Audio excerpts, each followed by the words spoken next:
So we will start the discussion on the scope of total income.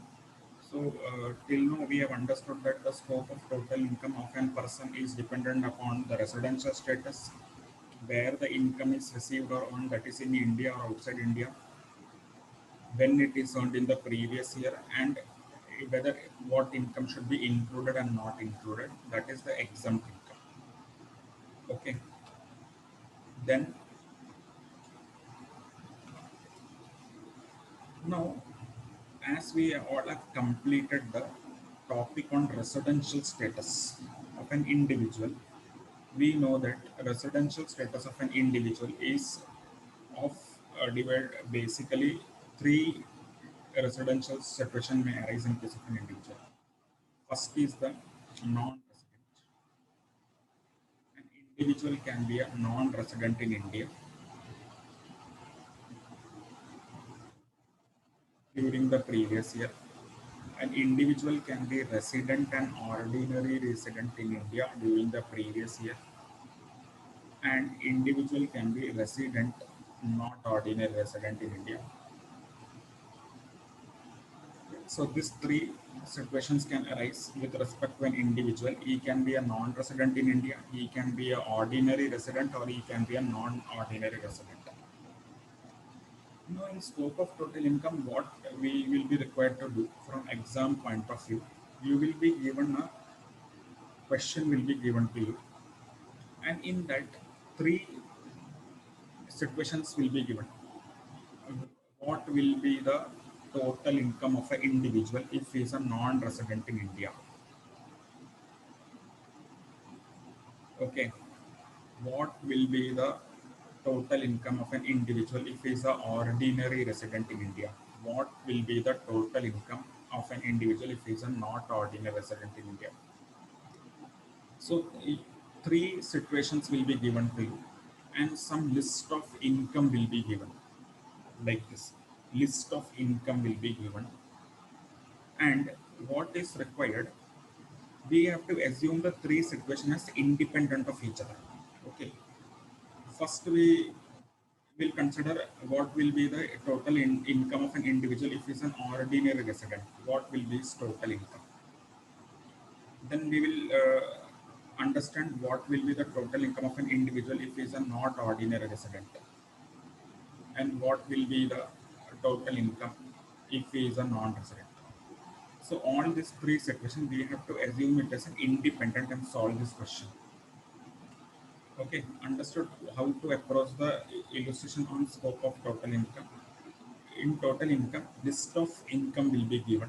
Out of this, we have to find out whether the income is taxable or not taxable. If the individual is ordinary, if the individual is not ordinary, if the individual is non-resident, whether this income will be included in his total income or not for taxable purpose. Only this much is required. Okay. For this purpose, we have to understand two important things. First, we have to understand what is an Indian income and what is an foreign income.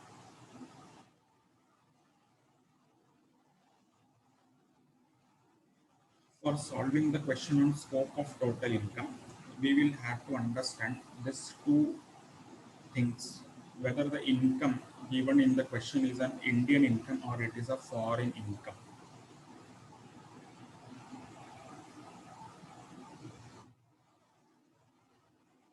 Okay. If we do the analysis of the income into Indian income and foreign income, then our 90% part will be over in this only. Then we can easily solve the question given.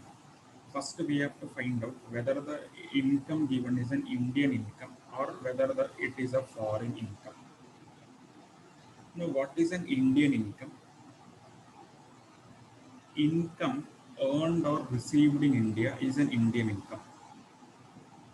Income earned or received in India is an Indian income. Earned or received. Okay, these two words are very important. If the income is earned in India or received in India, then that income will be called as Indian income. Okay, means if that income is having some connection with India, you can understand like that. If that income is having some connection with India, that income will be called as an Indian income. All other incomes will be foreign income. Means those income which is not having any connection with India. All other incomes, all other incomes will be foreign income. Okay, so any income which is having connection with India means which is earned or received in India, that income will be Indian income. And any income which is not having any connection with India means all other incomes will be coming under the category of foreign income. Now, why this distinction is required? Because Act says that if it is an Indian income, all should pay tax. All should pay tax on that income subject to the ceiling limit. All should pay tax. Okay, even non-resident will be liable to pay tax on an Indian income. Okay, even not ordinary resident will be required to pay tax on Indian income. Okay, and ordinary resident will also be required to pay tax on an Indian income. Means if it is an Indian income, all should pay tax. Means that income will be included in the total income of the individual. If it is a foreign income, then only ordinary resident will pay tax on that income. Non-resident and not ordinary resident will not be liable to pay tax on that income. So this is a very important thing. So one exception is there that we will discuss later on. So at that time being, you understand this much only. If it is an Indian income, means an income which is having any connection with India, means it should be earned in India or it should be received in India. All should pay tax. If it is a foreign income, then only ordinary resident will be paying tax on that income. Non-resident and not ordinary resident will not be liable to pay tax on foreign income. Okay, so this is the very important to understand whether the income is a foreign income or it is an Indian income. For a time being, you understand this much only. There is an exception that we will discuss later on. Okay.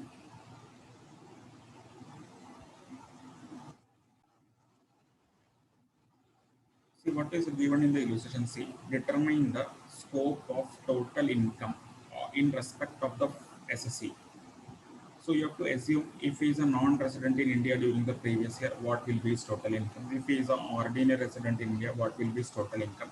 If he is a not ordinary resident in India, what will be his total income? So for that, we are given a list of incomes. So our first task will be to identify whether the income is an Indian income or a foreign income. So let us start analyzing whether the income is an Indian income or a foreign income. Okay. See, first income is interest received from US growth bonds received in India. Now, this income will be an Indian income or a foreign income. We have just now understood. No, any income which is received in India or earned in India will be an Indian income. So, since this interest is received in India, it will be Indian income. Okay. Next, see, interest from US received in US. Now the investments are in US and interest is also received in US. Here there is no connection with India, so this will be becoming a foreign income. Okay. Next, see, interest from US received in US but remitted to India. Now understand, remittance is not relevant. We have to say either income should be earned in India or received in India. Later on, remitting to India is not relevant. Okay, here if you will read the question, interest is from USA and it is received in USA. So this will be a foreign income. Okay, a remittance is not relevant for determining whether an income is an Indian income or a foreign income. Capital gain on a house in Mumbai but sold in London. Everybody tell whether this will be a foreign income or an Indian income. Capital gain on house in Mumbai but sold in London. Whether this should be a foreign income or an Indian income.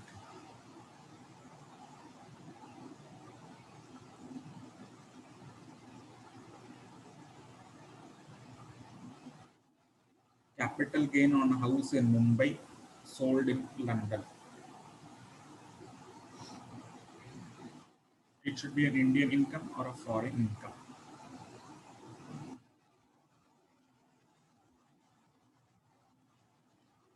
This will be an Indian income. This will be an Indian income because house is situated in Mumbai and Mumbai is in India. So earning of income is in India. Receipt of income is in London. But one connection is there no, with India. House is situated in Mumbai and Mumbai is in India. So this will be an Indian income. Next see. Capital gain on house in Mumbai sold in Mumbai. Obviously Indian income. Rent of a villa in Paris received in Paris. Here both things are in outside India only. Your property is also in Paris and rent is also received in Paris. There is no connection with India. See. So this will be a foreign income.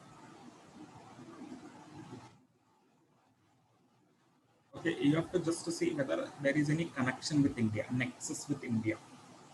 Okay, rent of a villa in Paris but received in India. Here receipt is in India, so this will be a Indian income. Agriculture income from tea gardens in Sri Lanka, received in Sri Lanka. Both the things are in Sri Lanka, so this will be a foreign income. Agriculture income from tea gardens in Sri Lanka, received in Mumbai. Mumbai is in India, so this will be a Indian income. Profit from branch in Sydney. Sydney is in Australia, so this will be a foreign income.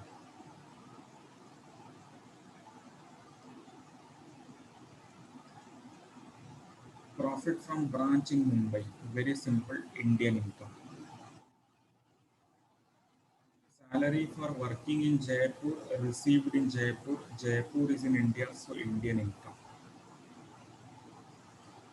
Salary for working in Jaipur, earning of income is in Jaipur, receipt in Japan. Whether this will be Indian income or foreign income.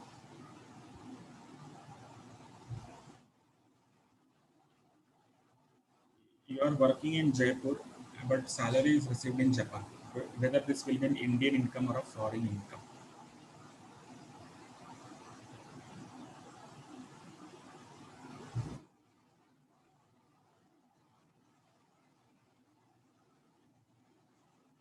Okay, this will be an Indian income because you are working in Jaipur, no? So your earning is in Jaipur, and Jaipur is in India. Whether it is received in Japan, that is not relevant. You are earned the income in Jaipur, no? So there is one connection with India. If any income is connected with India, it should be an Indian income only. Okay, where you are working in Jaipur, so you are earning salary in Jaipur, no? So receiving is a second thing. First you should earn, no? Then you will receive. So since you are working in Jaipur, your earning will be in Jaipur only. Whether it is received in Japan or not, that is a second thing. So there is one connection with India, no? So this should be an Indian income. As we have said that if there is a connection with India, it should be an Indian income only. That is an nexus theory.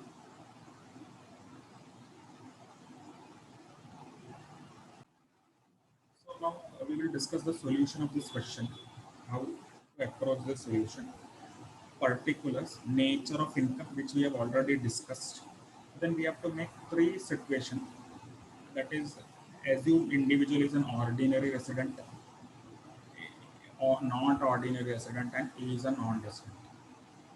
Okay, we will make these three situations and each income we will write in the particulars column. Okay, each income we will be writing in the particulars column. And here we will write understand about the nature of income, whether it is an Indian income or whether it is a foreign income. Now, since we have understood how to analyze an income into Indian income and foreign income, now our approach will be only to put the amount in the respective columns. So we know that if an income is an Indian income, tax will be paid by all the three persons. So that income will be coming under all the three columns. If an income is a foreign income, only you will write that amount in the not ordinary resident person. Other two, not ordinary and non-resident, are not liable to pay tax on that income. Okay, that's why we told that once we analyze income as a foreign income and Indian income, our major task will be getting over. Okay, now we'll discuss one by one. See, interest from US bonds received in India. So this is an Indian income because receipt of income is in India. So this will be obviously Indian income.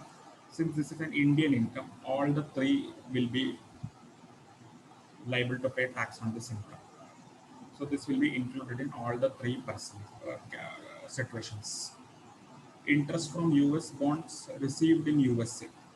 So interest is also from US company bonds. Earning is also in USA. Receipt is also in USA. So there is no connection with India. So this will be a foreign income. So we know that in foreign income, only ordinary resident will be liable to pay tax. So this will be included in only in this column. Other two persons are not liable to pay tax on foreign income. So interest on US bonds received in USA, again it is a foreign income, so only ordinary resident. Remittance is not relevant for determining whether an income is an Indian income or foreign income. Remittance you can do only after you have received the income. So this is a remittance actually is a third part. Okay, first will be earning, second will be receiving, and then you will remit. No, so remittance is not relevant for determining the nature of the income, whether it is an Indian income or a foreign income.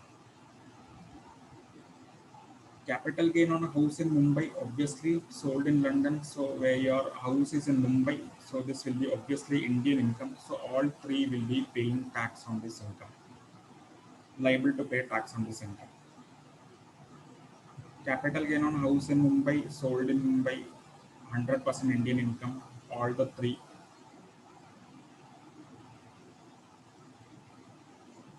will be liable to pay tax. Rent in Paris, received in Paris, foreign income, only ordinary. Other two will not be liable to pay tax.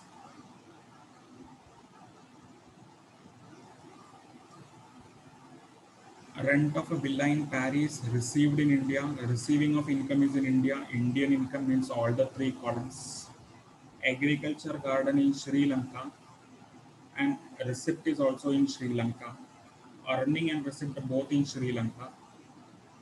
So only ordinary resident, other two will not liable to pay tax.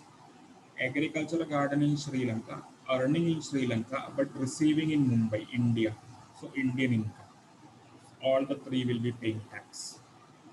Branch in Sydney, Australia, foreign income, only ordinary resident. Mumbai, Indian income, all the three will be paying tax. Salary for working in Jaipur, received in Jaipur, Indian income, all the three will pay tax. And last case is also an Indian income only. No? Working in Jaipur and received in Japan, it is an Indian income. So it will come under all the three persons. So this is how you have to solve the illustration on scope of total income. More illustrations are there which we will be discussing in the next class. So for today we will be stopping here already.